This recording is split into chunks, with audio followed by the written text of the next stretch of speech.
इस टॉपिक के बारे में डिस्कस करने जा रहे हैं, उसमें हम जावा का जावा के जो प्रोग्राम की जो बेसिक स्ट्रक्चर है उसके बारे में हम डिस्कस करेंगे कि भाई एक जावा का आप जब एक बेसिक प्रोग्राम लिखते हैं तो उसके अंदर आप बहुत सारे कीवर्ड्स यूज करते हैं। उन कीवर्ड्स का क्या मीनिंग है वो हम डिस्कस करेंगे। आपको मैंने लास्ट टाइम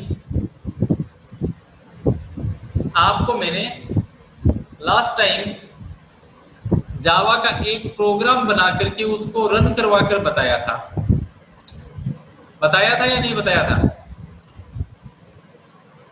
यस सर। मैंने आपको बनाया था और बना करके उसको रन करवा कर बताया था। तो आज हम उस प्रोग्राम के बारे में डिटेल से पढ़ेंगे। यहाँ पर मैं जावा का एक प्रोग्राम, सिंपल प्रोग्राम लिखूंगा और फिर हमारा जो टॉपिक क्या है? जावा स्ट्रक्चर। आपके सिलेबस में दिया हुआ है जावा स्ट्रक्चर, तो हम जावा के प्रोग्राम के स्ट्रक्चर के बारे में डिस्कस करेंगे कि उसके अंदर जो आप कीवर्ड्स यूज कर रहे हो तो किस कीवर्ड को क्यों यूज कर रहे हैं और उसका क्या मीन्स है। तो यहाँ पर मैं वापस एक सिंपल प्रोग्राम लिख देता हूँ। सपोज करो कि मैंने बी नेम की एक क्लास बनाई है और इस क्लास के अंदर, जैसे कि जावा का प्रोग्राम जब आप बनाते हैं, मेन मेथड से पहले आप लिखते हो पब्लिक स्टैटिक, उसके बाद में आप क्या करते हो? वॉइड मेन, और यहाँ पर आप स्ट्रिंग टाइप का एक एरे लेते हो। स्ट्रिंग टाइप का आप क्या लेते हो? एक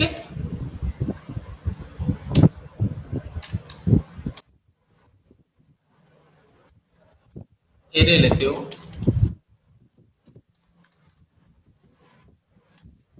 इस तरीके से हमने मेन मेथड बनाया और मेन मेथड के अंदर कुछ भी प्रिंट करना है, कोई भी मैसेज प्रिंट करना, आप लिखते हो system dot out dot println. जैसे मुझे एक मैसेज प्रिंट करना है हेलो वर्ल्ड। ओके, आपको ये प्रोग्राम विजिबल हो रहा होगा, इसका मैं फॉन्ट छोटा कर देता हूं। प्रोग्राम विजिबल है या नहीं है? है सर। विजिबल है ना? Okay, yes sir. तो बच्चों आप देखिए कि ये मैंने एक प्रोग्राम बनाया है। इस प्रोग्राम के अंदर यहां पर आपने बी नेम की एक क्लास बनाई है, ठीक है? क्लास आपकी यहां से स्टार्ट हो रही है और यहां पर क्लोज हो रही है, और ये जो आपने इतना बनाया है ये क्या आपका मेन मेथड है, मेन फंक्शन है, मेन मेथड है। इस मेन मेथड से पहले मैंने पब्लिक स्टैटिक कीवर्ड का भी यूज किया, ठीक है? तो अब हम बारी बारी इस प्रोग्राम के बारे में स्टडी करेंगे, ठीक है? स्टडी करने के लिए मैं यहां पर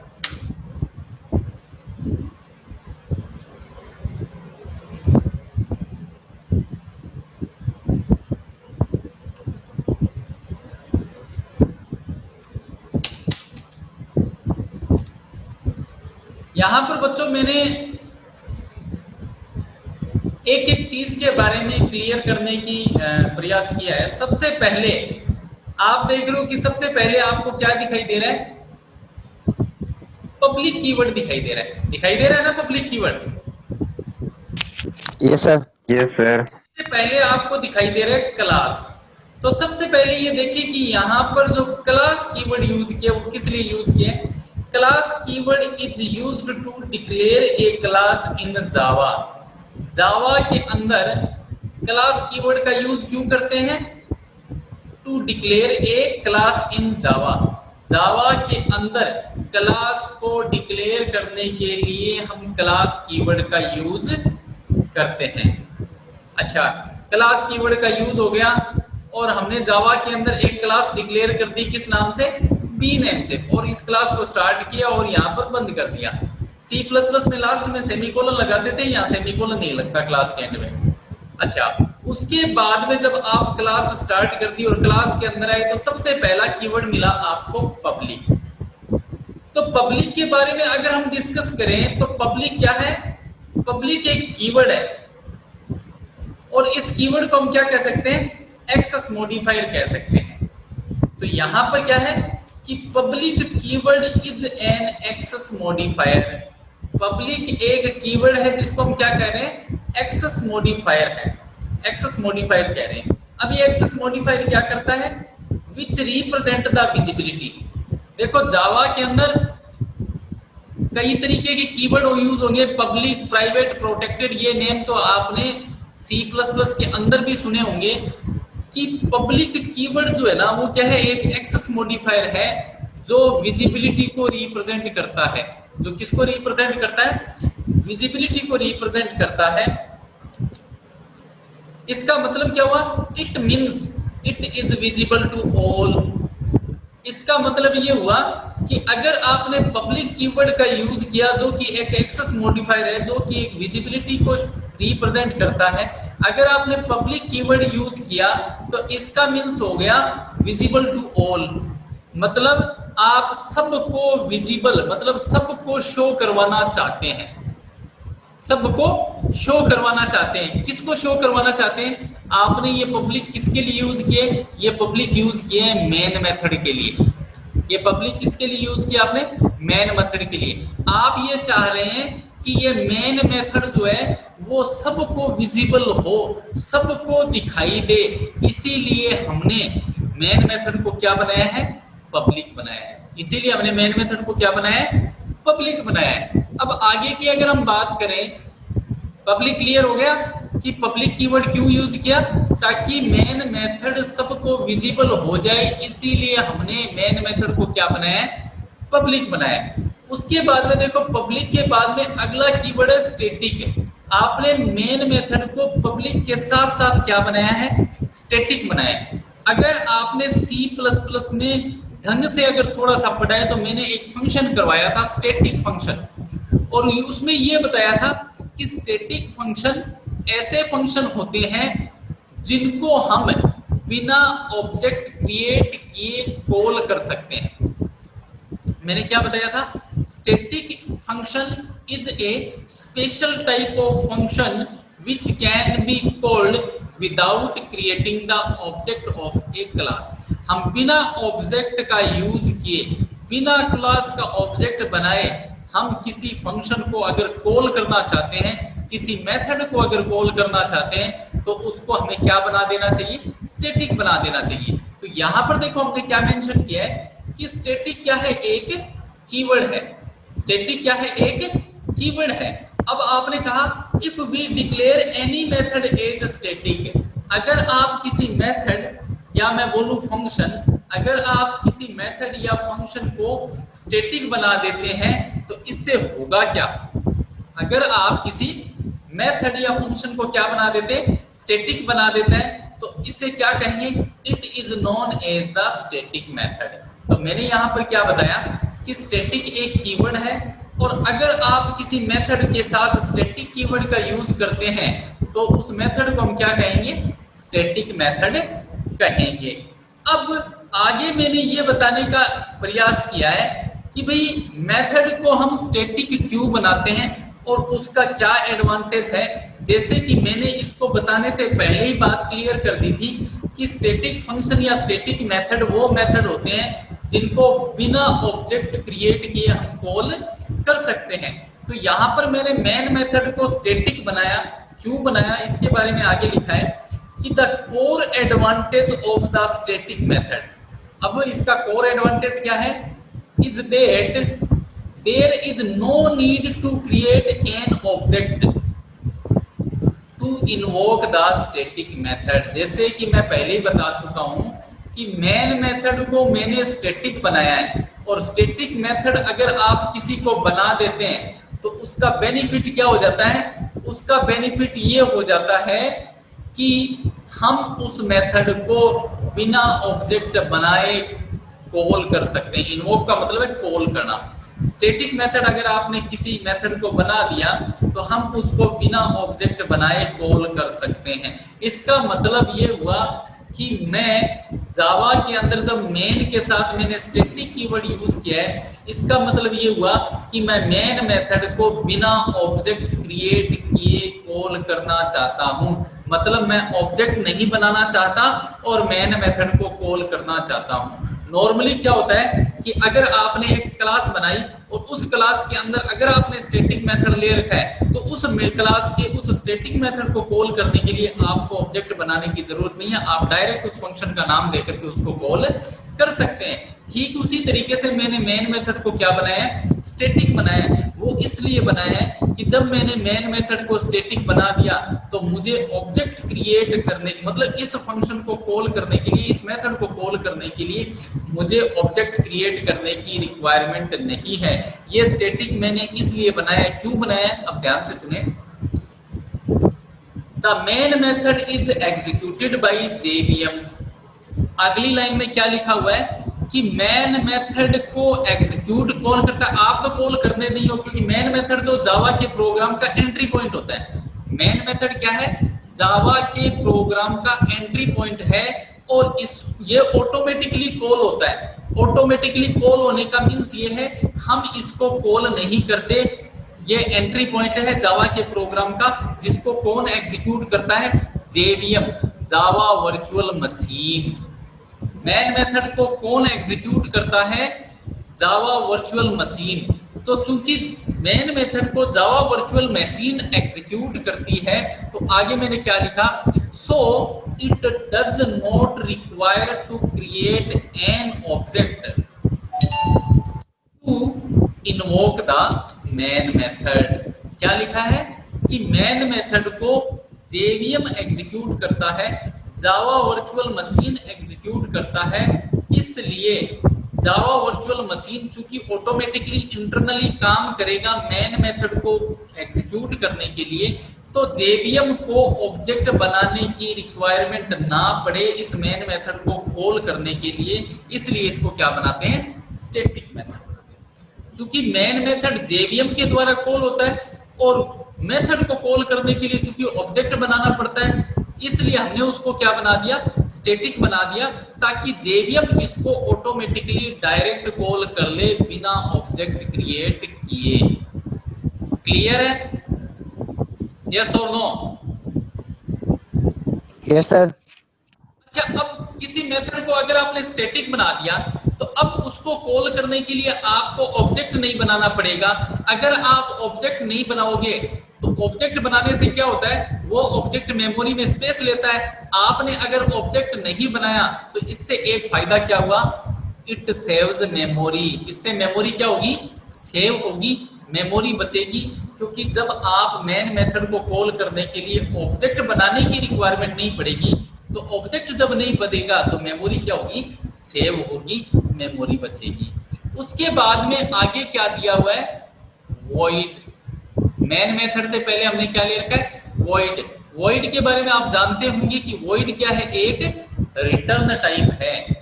वॉइड क्या है, एक रिटर्न टाइप है, किसका, मेथड का। जब आप किसी फंक्शन या जिसको मैं बोलूं मेथड, जब आप किसी मेथड से पहले कोई डेटा टाइप यूज करते हो तो उस डेटा टाइप को अगर मैं इंट यूज करूंगा तो वो उस मेथड का डेटा टाइप जो यूज किया इंट, वो उस मेथड का क्या हो जाएगा, रिटर्न टाइप यूज हो जाएगा। तो चूंकि मेन मेथड से पहले मैंने रिटर्न टाइप क्या यूज किया है, वॉइड यूज किया है, तो वॉइड जो है वो इस मेथड का क्या है, रिटर्न टाइप है। और जब आप किसी मेथड में रिटर्न टाइप के तौर पर वॉइड यूज करते हो तो इससे क्या होगा, it means it does not return any value. इसका मतलब क्या होगा कि ये कोई भी वैल्यू रिटर्न नहीं करेगा। मींस ये होगा कि जब आप मेन मेथड में रिटर्न टाइप के तौर पर वॉइड का यूज करते हो तो इससे फायदा आपको ये होगा कि ये कोई भी वैल्यू रिटर्न नहीं करेगा। उसके बाद में क्लास हो गई, पब्लिक हो गया, स्टैटिक हो गया, वॉइड हो गया। अब क्या आया, मेन। तो देखो मेन के बारे में क्या लिखा है, main represent the starting point of the program. Main जो है वो प्रोग्राम का क्या है, स्टार्टिंग पॉइंट को रिप्रेजेंट करता है। जावा का प्रोग्राम का स्टार्टिंग पॉइंट, या जिसको मैं ये कह दूं entry point of the Java program क्या है? मेन मेथड है।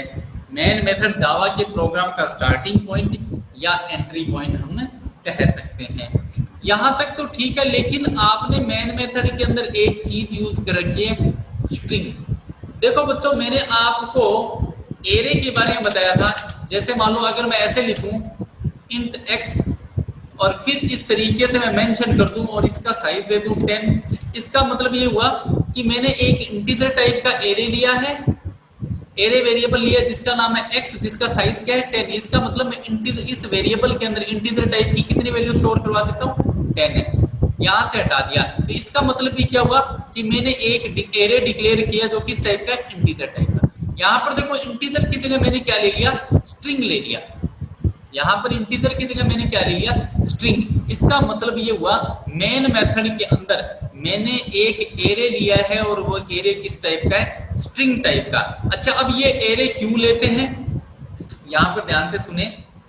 यहाँ पर मैंने लिखा कि ये जो स्ट्रिंग, यहाँ पर मैंने x लिख दिया, ये जो आपने इतना लिखा, ठीक है, इसका मतलब क्या हुआ?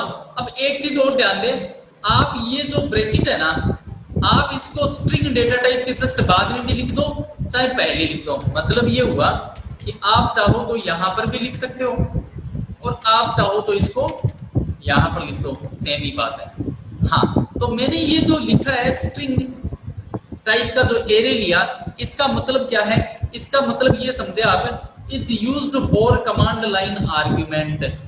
इसका मतलब ये हुआ कि ये स्ट्रिंग टाइप का जो मैंने एरे लिया है वो किस काम आएगा? कमांड लाइन आर्ग्यूमेंट के लिए आएगा। अब मैंने यहाँ पर मेंशन कर दिया कि इस कमांड लाइन आर्ग्यूमेंट के बारे में हम बाद में डिस्कस करेंगे। थोड़ा सा मैं आपको बता देता हूँ कि प्रोग्राम को रन करवाते वक्त जो आर्ग्यूमेंट दिए जाते हैं उन्हें हम कमांड लाइन आर्ग्यूमेंट कहते हैं। प्रोग्राम को रन करवाते वक्त जो आर्ग्यूमेंट दिए जाते हैं उसको हम कमांड लाइन आर्ग्यूमेंट कहते हैं, और रन करवाते वक्त जो आर्ग्यूमेंट देंगे उसको स्टोर करवाने के लिए जो हम स्ट्रिंग टाइप का एरे यूज करते हैं, वो एरे कहाँ यूज कर रखा है? हमने मेन मेथड के अंदर यूज कर रखा है। उम्मीद करता हूं कि इतनी बात आपके समझ में आ गई होगी। क्लियर है क्या सबके? क्लियर है? Yes sir. Yes sir, clear है। ओके, उसके बाद में देखो आपने क्या लिखा? System dot out dot println. Java के अंदर अगर आपको कुछ भी प्रिंट करवाना है तो आपको क्या लिखना पड़ेगा? System dot out dot println. तो यहां पर देखो मैंने क्या लिखा है कि ये जो system dot out dot println लिखा है ये किस काम आता है? Is used to print statement. ये यहाँ पर ये कह रहा है कि ये जो system dot out dot println है ये किस काम आएगा? किसी भी स्टेटमेंट को प्रिंट करवाने के काम में आएगा। अब यहाँ पर ये जो मैंने इतनी लंबी चौड़ी लाइन लिखी है इसका मीन्स क्या हुआ? तो इसमें देखो जो मैंने सबसे पहले यूज किया, यहाँ पर हम बता रहे हैं, देखो क्या, here system is a class. System एक प्री डिफाइंड क्लास है। सिस्टम क्या है? एक प्री डिफाइंड क्लास है। और ये जो आउट है, out is the object of print string class. यहां पर मैंने क्या लिखा है कि सिस्टम जो है, मैंने लिखा सिस्टम। सिस्टम तो क्या है? एक क्लास है। और ये जो आउट है ये किस क्लास का ऑब्जेक्ट है? इस प्रिंट स्ट्रिंग नाम की क्लास का क्या है? ऑब्जेक्ट है। आउट एक ऑब्जेक्ट है और किस क्लास का ऑब्जेक्ट है? प्रिंट स्ट्रिंग क्लास का। प्रिंट स्ट्रिंग क्या है? एक pre defined internal inbuilt class है जो कि ऑटोमेटिकली यूज हो जाती है। आपको अपने प्रोग्राम के अंदर ऑटोमेटिकली ये क्लास अवेलेबल हो जाती है। तो प्रिंट स्ट्रिंग क्लास का ऑब्जेक्ट है आउट। अच्छा, आप किसी क्लास का ऑब्जेक्ट कब यूज करते हैं? जब आपको उस क्लास का क्या कॉल करना हो? मेथड कॉल करना हो, फंक्शन। अब मान लो आपने एक क्लास बनाई, उस क्लास के अंदर आपने फंक्शन बना लिए। अब आपको उस क्लास के फंक्शन को कॉल करना है तो आप उस क्लास का क्या बनाओगे? ऑब्जेक्ट बनाओगे। ठीक उसी तरीके से ये प्रिंट स्ट्रिंग क्लास है, एक प्री डिफाइंड और इनबिल्ट क्लास है। इस प्रिंट स्ट्रीम नाम की क्लास के अंदर कौन सा फंक्शन है, कौन सा मेथड है, प्रिंट एलन मेथड है। इस प्रिंट स्ट्रीम नाम की प्री डिफाइंड क्लास के अंदर ये प्रिंट एलन मेथड है। तो आप मुझे ये बताइए कि प्रिंट स्ट्रीम क्लास के pre defined method, print stream class के प्रिंट एलन मेथड को कॉल करने के लिए मुझे इसके ऑब्जेक्ट की जरूरत पड़ेगी या नहीं पड़ेगी, पड़ेगी या नहीं पड़ेगी? पड़ेगी sir. Println method print stream class का ऑब्जेक्ट है, तो इसलिए मुझे प्रिंट एलन को कॉल करने के लिए इस क्लास के प्री डिफाइंड ऑब्जेक्ट, इसका भी क्या है, देखो क्लास का तो हम ऑब्जेक्ट डिफाइन करते हैं, लेकिन ये एक प्री डिफाइंड क्लास है और इस प्री डिफाइंड क्लास का ऑब्जेक्ट भी जो है ना वो प्री डिफाइंड है, फिक्स है। इस प्री डिफाइंड क्लास का ऑब्जेक्ट भी क्या है, फिक्स है, और वो ऑब्जेक्ट कौन सा है, आउट है। तो इसलिए हम क्या करेंगे, सिस्टम नाम की क्लास है और आउट जो है वो एक ऑब्जेक्ट है, कौन सी क्लास का, प्रिंट स्ट्रीम क्लास का। इसीलिए हम इस आउट ऑब्जेक्ट का यूज करके कॉल करते हैं out dot println. Object का यूज करके आप किसी क्लास के मेथड को कैसे कॉल करते हो, डॉट ऑपरेटर लगा करके, क्लास के ऑब्जेक्ट का नाम लिखते हो और फिर डॉट ऑपरेटर लगा करके उसके मेथड को, फंक्शन को कॉल करते हो। तो मैंने प्रिंट स्ट्रीम क्लास के ऑब्जेक्ट का यूज करके इस प्रिंट स्ट्रीम नाम के मेथड को क्या कर लिया, कॉल कर लिया। तो इस तरीके से अगर आपको पूछ ले कि सिस्टम क्या है, क्लास है, आउट क्या है, प्रिंट स्ट्रीम क्लास का ऑब्जेक्ट है, प्रिंट एलन क्या है, प्रिंट स्ट्रीम क्लास का फंक्शन है, और इस फंक्शन को हम किस ऑब्जेक्ट के थ्रू कॉल कर रहे हैं, प्रिंट स्ट्रीम क्लास के ऑब्जेक्ट के थ्रू कॉल कर रहे हैं। उम्मीद करता हूं कि ये चीज आपके क्लियर हो गई होगी। क्लियर है या नहीं? Yes sir. क्लियर है सर। क्लियर है? Yes sir. Yes sir. इतना क्लियर होने के बाद में अब बच्चों आपको एक्चुअल में होता क्या है कि अभी जैसे सपोज करो कि मैंने ये एक प्रोग्राम बना लिया। जावा के अंदर प्रोग्राम कैसे कहते हैं, सबसे पहले क्लास को डिक्लेयर किया, फिर क्लास स्टार्ट की, बंद की, बड़ा करूं क्या, इसको दिख रहा है क्या, बड़ा करूं क्या? सर विजिबल है। जैसे मैंने क्लास डिक्लेयर कर दी क्लास कीवर्ड का यूज करके, अब स्टार्ट किया, बंद किया, और ये आपका मेन मेथड है, और इसके अंदर प्रिंट करवाने के लिए मैंने ये स्टेटमेंट यूज कर दिया, ठीक है। और इस क्लास का नाम सपोज करो मैंने y दे दिया। अब मुझे बार बार इसको सेव कहां पर करना पड़ता है, जहां पर जावा इंस्टॉल हुई है। अब जावा कहां पर इंस्टॉल हुई है, जावा इंस्टॉल हुई है जब आप जावा को इंस्टॉल करते हो तो बाय डिफॉल्ट जावा कहां पर इंस्टॉल होती है, सी के अंदर प्रोग्राम फाइल, प्रोग्राम फाइल के अंदर जावा, जावा के अंदर जेडीके, जेडीके के अंदर बिन।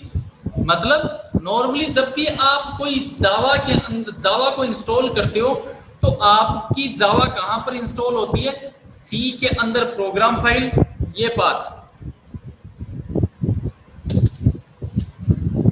क्या है, सी के अंदर प्रोग्राम फाइल, प्रोग्राम फाइल्स के अंदर जावा, जावा के अंदर जेडीके जो भी वर्जन है 1.7 या 1.8, और उसके अंदर बिन फोल्ड।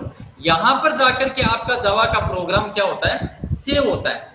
अब होता क्या है कि जब आपका जावा यहां पर इंस्टॉल हुई है तो हमें प्रोग्राम भी कहां पर सेव करना पड़ेगा, प्रोग्राम भी कहां पर सेव करना पड़ेगा, यहीं पर सेव करना पड़ता है। ये हमारी मजबूरी होती है कि हमें बार बार प्रोग्राम कहां पर सेव करना पड़ता है, यहां पर सेव करना पड़ता है। हम अगर चाहें तो इस प्रॉब्लम को दूर कर सकते हैं, कैसे, जावा का इन्वायरमेंट वेरिएबल सेट करके।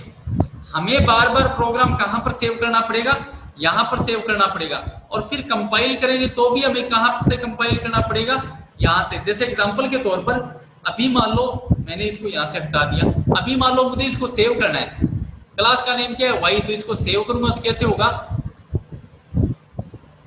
वहां पर जाऊंगा जो अभी मेरे पास बताया था, सी प्रोग्राम फाइल जावा जेडीके बिन, यहां पर गया, यहां सेव एज टाइप जो है यहां से ऑल फाइल कर दिया, और यहां पर फाइल क्लास का नेम क्या है, y डॉट जावा। सॉरी ये एक्चुअली मैंने क्या हुआ, नोटपैड जब यूज किया था तो इसकी एडमिनिस्ट्रेटर से परमिशन नहीं ली थी। मैं इसको एक बार कट कर देता हूं यहां से, यहां से जैसे नोटपैड जब भी खोलो ना आप, एक बार इसको राइट क्लिक करके रन एज एडमिनिस्ट्रेटर कर दिया करो, है ना। हाँ तो मैं इसको सेव कर रहा था, कंट्रोल एस, सी के अंदर प्रोग्राम फाइल के अंदर जावा के अंदर जेडीके के अंदर बिन, और यहाँ से सेव एज टाइप जो यहाँ से ऑल फाइल कर देंगे। अब क्लास का नेम क्या है, वाई डॉट जावा, सेव कर दिया। अब क्या करना पड़ता है आपको बार बार, अब cmd कमांड ओपन कर लो। अब cmd को डायरेक्ट नहीं करके राइट क्लिक किया, रन एज एडमिनिस्ट्रेटर, यह आपकी cmd कमांड आ गई। एल्ट एंटर दबा करके स्क्रीन को अपने क्या कर सकते हैं, बड़ा कर सकते हैं। अब देखो मुझे करना क्या पड़ेगा, सबसे पहले तो मुझे उस बिन फोल्डर के अंदर जाना है। बिन फोल्डर के अंदर जाने के लिए मुझे क्या लिखना पड़ेगा, cd का मीन्स होता है चेंज डायरेक्टरी। अब देखो मैंने जो पाथ कॉपी किया था बिन फोल्डर वाला, बिन फोल्डर तक का पाथ मुझे क्या करना पड़ेगा, कॉपी करना पड़ेगा। लेकिन ये बड़ी स्क्रीन करने पर ये काम नहीं करेगा, इसलिए कंट्रोल एल्ट एंटर दबा करके वापस इसको छोटा कर लेता हूं और राइट क्लिक करके मैं क्या कर देता हूं, सॉरी मुझे क्या करना है, ये पाथ जो है ना ये दिया हुआ है, ये कॉपी कर लेना है और यहां पर क्या कर दूंगा, पहले cd लिखूंगा और फिर क्या कर दूंगा, पेस्ट कर दूंगा, एंटर। अब अपने क्या आ गए, बिन फोल्डर के अंदर आ गए। ठीक है, अब आपको कंपाइल करना है तो भी कहां से कर रहे हो, आप यहीं से कर रहे हो। क्या लिख रहे हो, जावा सी, फाइल का नेम वाई डॉट जावा। अगर आपके प्रोग्राम में कोई एरर नहीं है तो आपका प्रोग्राम कंपाइल हो गया। जब आपने कंपाइल किया तो बिन फोल्डर के अंदर ही बाइट कोड बन गया वाई डॉट क्लास। अब इसको रन करवाना है तो आप क्या लिखोगे, जावा स्पेस वाई, और आपका प्रोग्राम सक्सेसफुली एग्जीक्यूट हुआ और आपको मैसेज मिल गया। अब आपको देखो, आप अपनी मर्जी से क्या नहीं कर पा रहे हो, कहीं पर भी प्रोग्राम सेव नहीं कर पा रहे हो। अब मैं ये चाह रहा हूं कि मैं क्या करूं, डी ड्राइव के अंदर या ई ड्राइव के अंदर, सपोज करो मैं चाह रहा हूं ई ड्राइव के अंदर मैं अपना फोल्डर बनाऊं, जैसे मैंने बना लिया यहाँ पर, मैंने यहाँ पर बना लिया जावा प्रोग्राम। अब मैं चाह रहा हूं कि मैं अपना प्रोग्राम यहाँ पर सेव करूं और यहीं से क्या करवाऊं, रन करवाऊं। मैं इसके अंदर यहाँ पर डी ड्राइव, ध्यान दे ई ड्राइव के अंदर मैंने फोल्डर बनाया। अगर मैं ऐसा करना चाह रहा हूं तो ऐसा करने के लिए मुझे क्या करना पड़ेगा, सबसे पहले इन्वायरमेंट वेरिएबल सेट करना पड़ेगा। क्या करना पड़ेगा बच्चों, इन्वायरमेंट वेरिएबल सेट करना पड़ेगा।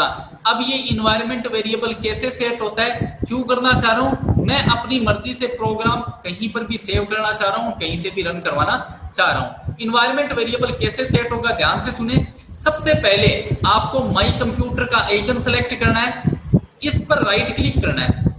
माई कंप्यूटर पर क्या करना है, राइट क्लिक करना है, उसकी प्रॉपर्टी में जाना है। माई कंप्यूटर पर राइट क्लिक करके इसकी प्रॉपर्टी में गए,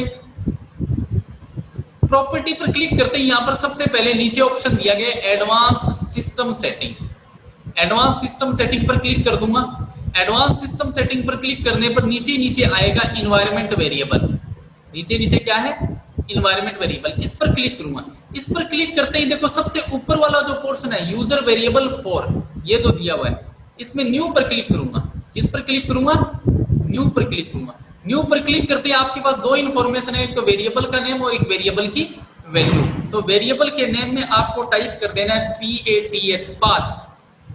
क्या टाइप कर देना है, पाथ। और वेरिएबल की वैल्यू में आपको क्या करना है, जो आपका जावा का पाथ है वो। अब जावा का पाथ का मतलब क्या है कि जो आपकी सी ड्राइव के अंदर जहां पर इंस्टॉल है ना, सी के अंदर प्रोग्राम फाइल के अंदर जावा के अंदर जेडीके के अंदर बिन, ये आपका जावा का पाथ है। इसको क्या कर लेना है, कॉपी कर लेना है और आपने जो यहां पर ये जो वेरिएबल वैल्यू छोड़ रखी है यहां पर क्या कर देना है, पेस्ट कर देना है।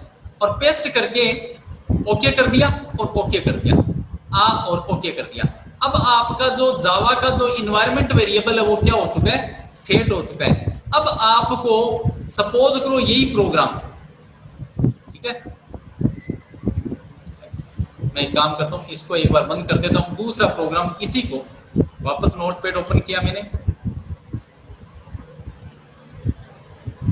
रन एज एडमिनिस्ट्रेटर, पेस्ट कर दिया। अब मैं इसका सपोज करो इसका नाम दे देता हूँ जेड और इसको सेव करता हूँ, बस 5 मिनट रुकिए, ठीक है।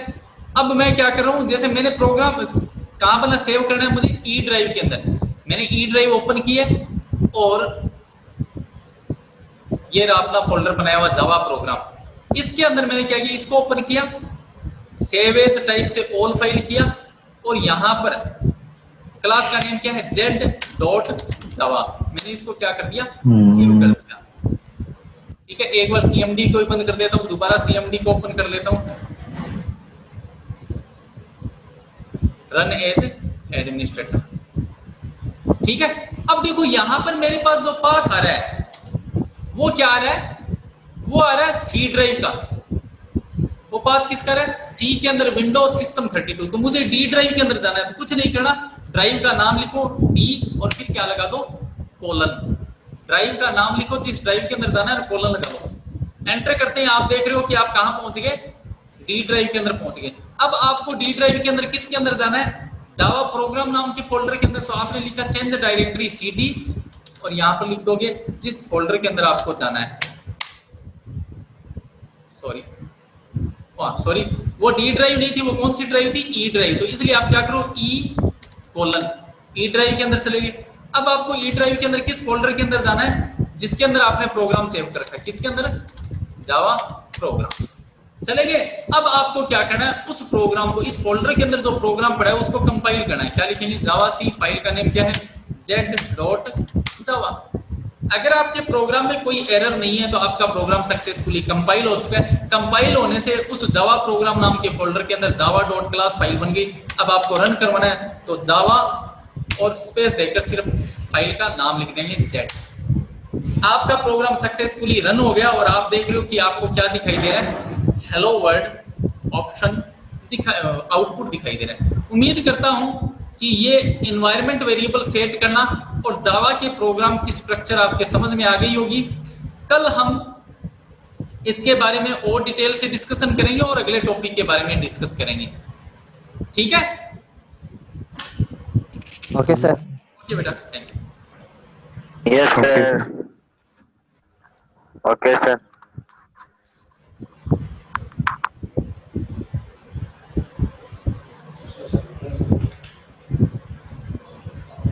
एक मिनट पहले मैं